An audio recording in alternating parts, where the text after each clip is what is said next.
My name is Thomas Devaney. I'm going to read you two poems by two Hanging Loose Press authors. Hanging Loose Press, very proud that they published two of my books over the past few years. The first one was called Runaway Go-Kart, and the most recent one in 2019 is called Getting to Philadelphia. Overton's poem that I'm going to read is called Anita's Dance, and it's from a Hanging Loose book called Hotel Me, Poems for Gil Evans. And his poems are very distinct in my mind. I come back to reading him every year or so and pick up the book. It's a very light touch. But there's something large about Ron's poems too, almost like the full spontaneous energy of a kind of Gil Evans big band, sort of symphonically invested in this sort of lyric voice. And also, like Gil Evans, are sort of like this matchless minimalism that Evans had as a composer that I just discern in Ron's poems. Here's Ron's poem called Anita's Dance. Oh, to be a musician in Gil Evans' Monday Night Orchestra, to sing on a shiny saxophone any way I want, and then to yell at the other guys, encouraging their abandon. Then drunk on ardor, we go off scale, together, out of sight, to settle finally, separately, in a rabble of notes, falling like snow, vanishing like snow. And when I was reading Ron's work, I just started to think of all these other Hanging Loose Press authors that have musical ties, like Bill Zavatsky and his tie to Bill Evans, and Terrence Winch on guitar, and Dick Laurie on alto sax, and Philly's own Yolanda Wisher on vocals, and Michael Lally on piano, and Charles North and I both played clarinet, and I also played the tenor saxophone.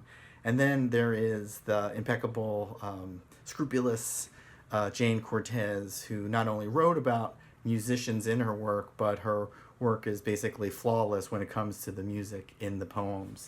And this is a poem that I love by Jayne called These New York City Pigeons. These New York City pigeons cooing in the air shaft are responsible for me stubbing my toe, spraining my ankle, and getting sick on ammonia fumes. Those pigeons on the street lamp made me feel foolish while riding in a black car, completely splattered with their gray and white poo-poo. These New York City pigeons are not calm like pigeons in Oxala in Brazil, and do not croon like doves in Zimbabwe. New York City pigeons moan, strange, low, mournful, quivering, cancer-like moans, mixed with hungry hyena barks and gulping lost of the forest cries.